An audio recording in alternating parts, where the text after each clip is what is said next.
فَإِذَا اطْمَأْنَنْتُمْ فَأَقِيمُوا الصَّلَاةَ إِنَّ الصَّلَاةَ كَانَتْ عَلَى الْمُؤْمِنِينَ كِتَابًا مَوْقُوتًا۔ السلام علیکم ورحمۃ اللہ وبرکاتہ۔ الحمد للہ رب العالمین والصلاة والسلام علی اشرف الانبیاء والمرسلین نبینا محمد وعلی آلہ واصحابہ اجمعین وبعد۔ نماز سیریز کے تحت نماز کی کیفیت اور اس کے طریقے سے متعلق جو باتیں چل رہی ہیں، اس سلسلے کی اگلی بات یہ ہے کہ آخری تشہد میں نمازی جب بیٹھے تو تورک کرے۔ تورک ورک پر بیٹھنے کو کہا جاتا ہے، اور ورک کے معنی انسانی جسم کے اس حصے کے ہوتے ہیں جس پر وہ بیٹھتا ہے، جسے ہم پٹھے کے نام سے عام طور پر بولتے اور سمجھتے ہیں۔ اس سلسلے میں کہ آخری تشہد میں نمازی کو کس طرح بیٹھنا چاہیے، روایتوں کے الفاظ کے اختلاف اور اس سے استنباط کی روشنی میں اہل علم کے کئی اقوال ہیں، کئی رائیں ہیں۔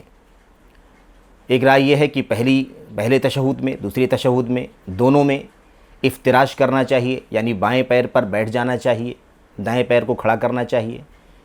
ایک رائے یہ ہے کہ دونوں تشہد میں تورک کرنا چاہیے، یعنی جسم پر بیٹھ جانا چاہیے، پٹھے کو رکھ کر کے زمین پر۔ اس طریقے سے ایک رائے یہ ہے کہ پہلے تشہد میں بائیں پیر کو بچھا کر بیٹھنا چاہیے، اور آخری تشہد میں تورک کرنا چاہیے۔ ایک رائے یہ ہے کہ ان نمازوں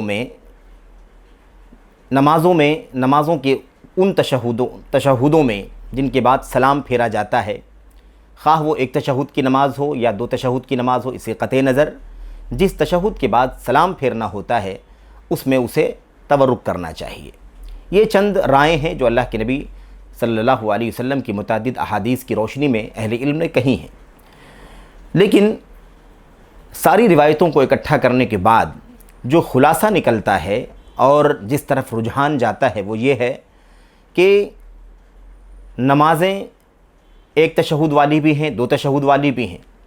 ایک تشہد والی نماز میں، جس میں ایک ہی تشہد ہو، اس میں نمازی کو افتراش کرنا ہے، یعنی بائیں پیر کو بچھا کر کے اس پر بیٹھ جانا ہے، دائیں پیر کو کھڑا رکھنا ہے۔ اور اگر دو تشہد والی نماز ہے تو یہی کام پہلے تشہد میں بھی کرنا ہے۔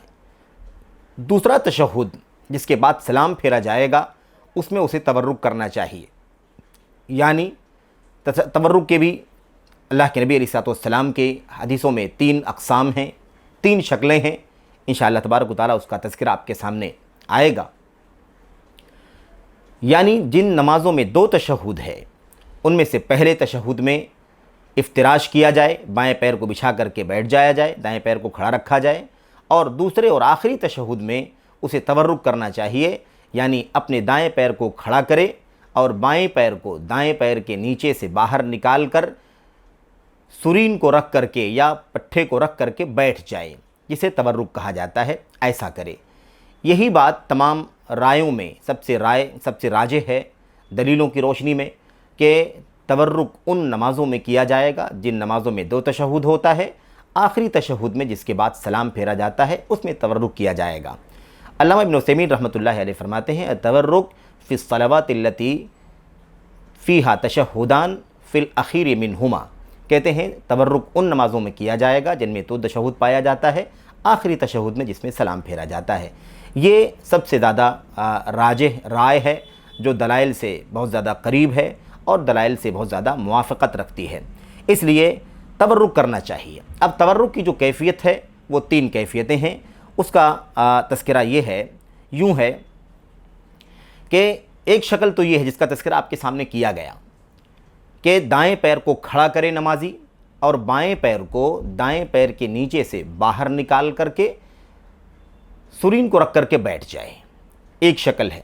دوسری شکل یہ ہے تورک کی کہ جس طریقے سے بائیں پیر کو باہر نکال رہا ہے ایسے ہی دائیں پیر کو بھی کھڑا کرنے کے بجائے داہنے طرف نکال کر کے بچھا دے، یعنی دونوں پیر باہر کی طرف دائیں طرف نکلے ہوئے ہوں اور بچھے ہوئے ہوں اور آدمی اپنی سرین پر زمین پر بیٹھا ہوا ہو۔ یہ دوسری شکل ہے تورک کی۔ تیسری شکل یہ ہے کہ نمازی داہنے پیر کو کھڑا نہ کرے بلکہ اسے دائیں طرف بچھا کر کے رکھے اور بائیں پیر کو بھی باہر نکالنے کے بجائے داہنے پیر کی پڈلی اور اس کی ران کے بیچ میں رکھے، دائنے پیر کی پڈلی اور ران کے بیچ سے باہر نکالے، اس کے نیچے سے باہر نہ نکالے۔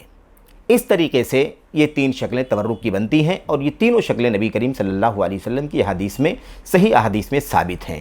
اس لیے نمازی کو اختیار ہے وہ ان میں سے کسی بھی شکل پر عمل کر سکتا ہے۔ بہتر یہ ہوگا کہ کبھی اس پر عمل کرے کبھی اس پر عمل کرے تاکہ یہ سنتیں زندہ رہیں اور معمول میں ایک نمازی کے ایک مسلمان کی کہ معمول میں رہیں۔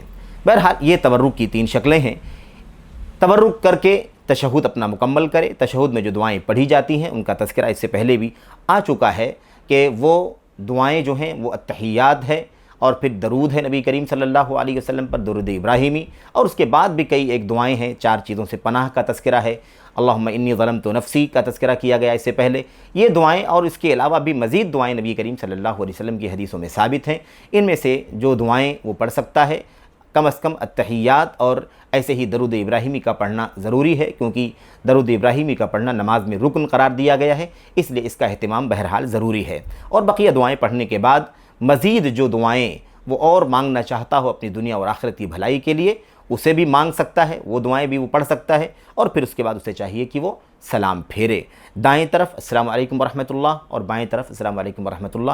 اس طرح سے وہ اپنی نماز کو 3 رکعت والی اور 4 رکعت والی نمازوں کو بھی مکمل کرے، اور اس کے بعد پھر انشاءاللہ تبارک و تعالی نماز کے بعد کے جو اذکار اور دعائیں ہیں اس کا تذکرہ آئے گا۔